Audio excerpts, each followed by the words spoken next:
नमस्कार दोस्तों। जब हम समुद्री लुटेरों की बात करते हैं तो अक्सर हमारी कल्पना में कैरिबियाई समुद्री डाकू, काले झंडे और खजाने से भरे द्वीप आते हैं। लेकिन क्या आप जानते हैं कि भारत के पास भी समुद्री योद्धाओं और ऐसे जलमार्ग के रक्षकों की एक समृद्ध विरासत है, जिन्होंने अपनी बहादुरी और रणनीतियों से शक्तिशाली यूरोपीय ताकतों, खासकर अंग्रेजों को कड़ी चुनौती दी थी। आज हम बात करेंगे बंगाल की खाड़ी और भारत के अन्य तटीय क्षेत्रों के उन समुद्री लुटेरों की, जिन्हें औपनिवेशिक ताकतों ने भले ही डाकू और अपराधी कहा हो, लेकिन जिन्होंने अपनी धरती और समुद्री सीमाओं की रक्षा के लिए जान की बाजी लगा दी थी और अंग्रेजों को नाकों चने चबवा दिए थे।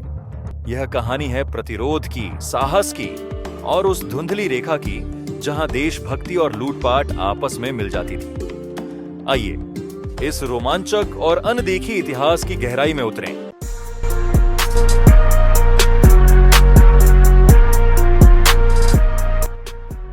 भाग 1। औपनिवेशिक भारत में समुद्री शक्ति और संघर्ष का उदय।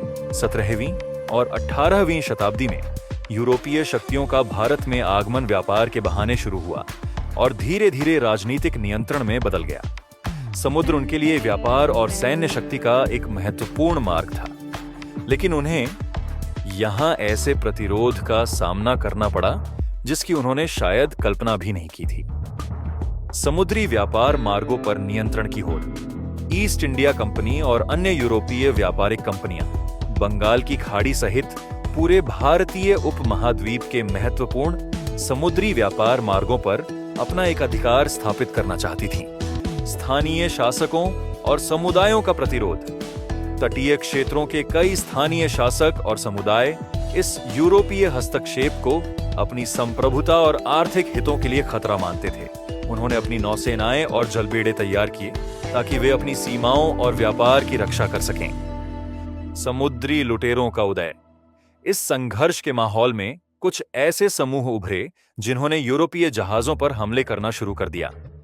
अंग्रेजों ने इन्हें पायरेट्स यानी समुद्री लुटेरे करार दिया, लेकिन कई बार इनके इरादे कहीं अधिक जटिल थे। ये सिर्फ लूटपाट नहीं करते थे, बल्कि अपनी शक्ति का प्रदर्शन करते थे और विदेशी प्रभुत्व को चुनौती देते थे। भाग 2।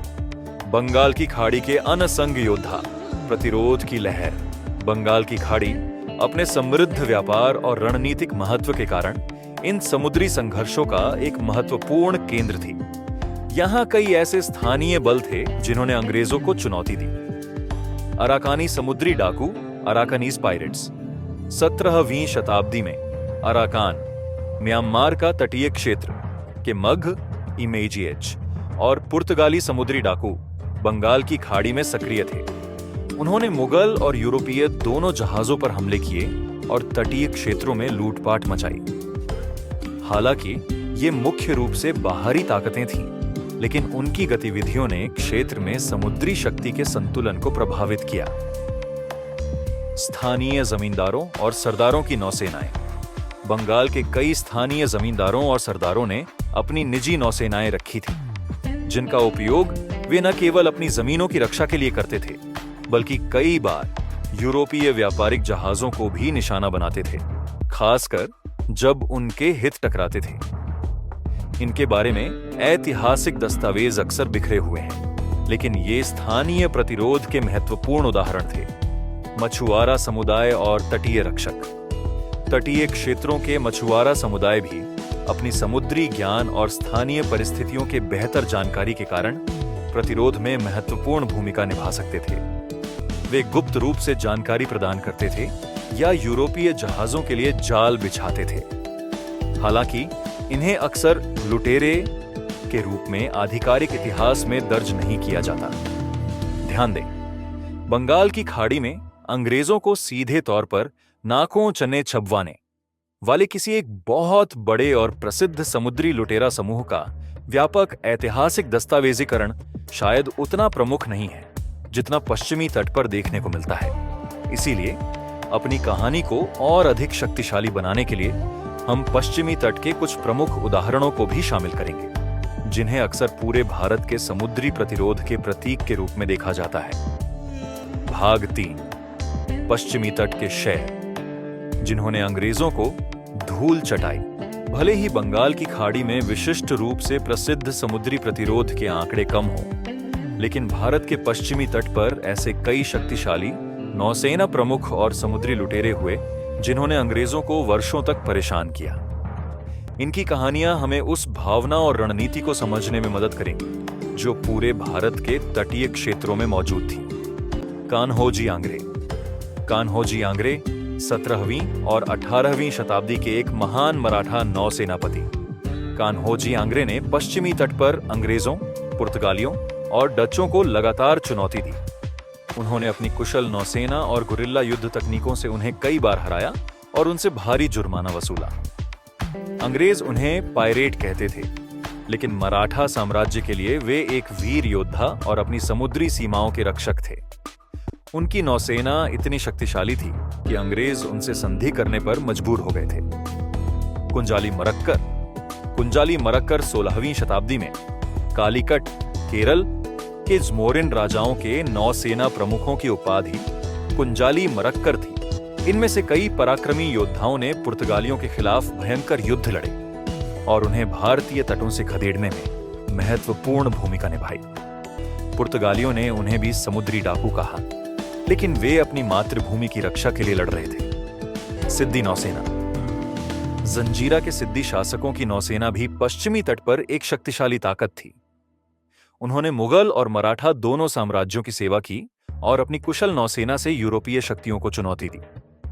उन्हें भी कई बार लुटेरे के रूप में चित्रित किया गया, लेकिन वे अपने स्वतंत्र राज्य की रक्षा के लिए संघर्ष कर रहे थे। इन उदाहरणों को बंगाल की खाड़ी के संदर्भ में कैसे जोड़ा जाए? भले ही ये घटनाएं मुख्य रूप से पश्चिमी तट पर हुईं, लेकिन ये उस व्यापक भावना और प्रतिरोध को दर्शाती हैं जो पूरे भारत के तटीय क्षेत्रों में यूरोपीय हस्तक्षेप के खिलाफ मौजूद थी। बंगाल की खाड़ी में भी इसी तरह के छोटे-मोटे प्रतिरोध हुए होंगे, भले ही उनके बारे में व्यापक ऐतिहासिक दस्तावेज उपलब्ध न हो। आप यह तर्क दे सकते हैं कि अंग्रेजों द्वारा लुटेरे के रूप में लेबल किए गए ये सभी समूह वास्तव में अपनी समुद्री संप्रभुता और व्यापार हितों की रक्षा कर रहे थे। भाग 4। अंग्रेजों की प्रतिक्रिया और दमनकारी नीतियां। अंग्रेजों ने इन समुद्री लुटेरों को एक गंभीर खतरा माना और उन्हें दबाने के लिए कठोर नीतियां अपनाई। नौसेना शक्ति का प्रदर्शन। अंग्रेजों ने अपनी शक्तिशाली नौसेना का इस्तेमाल भारतीय तटीय क्षेत्रों में गश्त करने और लुटेरों के ठिकानों को नष्ट करने के लिए किया। संधियां और समझौते। उन्होंने स्थानीय शासकों के साथ संधियां की ताकि वे अपने क्षेत्रों में लुटेरों को शरण न दें और उन्हें पकड़ने में मदद करें। पुरस्कार और माफी। अंग्रेजों ने लुटेरों को पकड़ने या उन्हें धोखा देने वालों के लिए बड़े पुरस्कारों की घोषणा की और जो आत्मसमर्पण करते थे उन्हें माफी का प्रस्ताव दिया। व्यापार प्रतिबंध। उन्होंने उन तटीय क्षेत्रों पर व्यापार प्रतिबंध लगाए जो लुटेरों का समर्थन करते थे। भ्रमित करने वाली शब्दावली। अंग्रेजों ने जानबूझकर इन प्रतिरोध करने वाले स्थानीय बलों को पायरेट्स कहकर उनकी वैधता को कम करने और उन्हें अंतर्राष्ट्रीय कानून के तहत अपराधी के रूप में चित्रित करने की कोशिश की। भाग 5। लुटेरे या रक्षक। इतिहास का पुनर्पाठ। यह महत्वपूर्ण है कि हम इन समुद्री योद्धाओं को केवल अंग्रेजों के दृष्टिकोण से लुटेरे के रूप में न देखें। कई मायनों में वे अपनी मातृभूमि, अपने व्यापार और अपने जीवन के तरीके की रक्षा कर रहे थे। राष्ट्रवादी भावना। कुछ इतिहासकारों का तर्क है कि इन लुटेरों में से कई में प्रारंभिक राष्ट्रवादी भावनाएं थीं और वे विदेशी प्रभुत्व के खिलाफ लड़ रहे थे। आर्थिक प्रतिरोध। उनके हमले यूरोपीय व्यापार को बाधित करते थे और स्थानीय अर्थव्यवस्थाओं को कुछ हद तक सुरक्षा प्रदान करते थे। समुद्री संप्रभुता की रक्षा। वे भारतीय जलमार्गों पर विदेशी नियंत्रण का विरोध कर रहे थे। औपनिवेशीकरण का विरोध। उनका प्रतिरोध औपनिवेशीकरण की प्रक्रिया का एक अभिन्न अंग था, जिसे अक्सर मुख्यधारा के इतिहास में नजरअंदाज कर दिया जाता है। निष्कर्ष। बंगाल की खाड़ी और भारत के अन्य तटीय क्षेत्रों के ये समुद्री लुटेरे सिर्फ खजाने की तलाश में भटकने वाले डाकू नहीं थे। वे एक जटिल ऐतिहासिक संदर्भ का हिस्सा थे, जहां स्थानीय शक्तियां अपनी स्वायत्तता और हितों की रक्षा के लिए विदेशी हस्तक्षेप का विरोध कर रही थी। अंग्रेजों ने उन्हें पायरेट्स के रूप में बदनाम किया, लेकिन सच्चाई यह है कि उन्होंने शक्तिशाली ब्रिटिश साम्राज्य को नाकों चने छपवा दिए थे और भारतीय समुद्री इतिहास में अपनी बहादुरी और प्रतिरोध की अमिट छाप छोड़ी थी। यह कहानी हमें सिखाती है कि इतिहास को हमेशा विजेता की कलम से नहीं पढ़ना चाहिए। हमें उन आवाजों को भी सुनना चाहिए जिन्हें दबा दिया गया या गलत तरीके से चित्रित किया गया।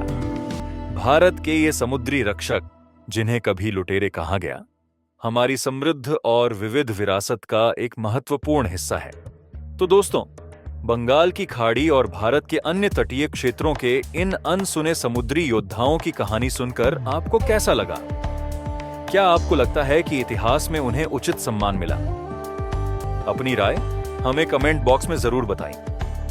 आप भारत के इतिहास के किस और अनकहे पहलू के बारे में जानना चाहेंगे? अगर आपको यह वीडियो पसंद आया हो तो इसे लाइक करें, अपने दोस्तों के साथ शेयर करें और हमारे चैनल को सब्सक्राइब करना न भूलें, ताकि आप ऐसे ही और ज्ञानवर्धक और प्रेरणादायक वीडियो देख सकें। मिलते हैं अगले वीडियो में एक नए ऐतिहासिक रहस्य के साथ। तब तक के लिए नमस्कार। जय हिंद।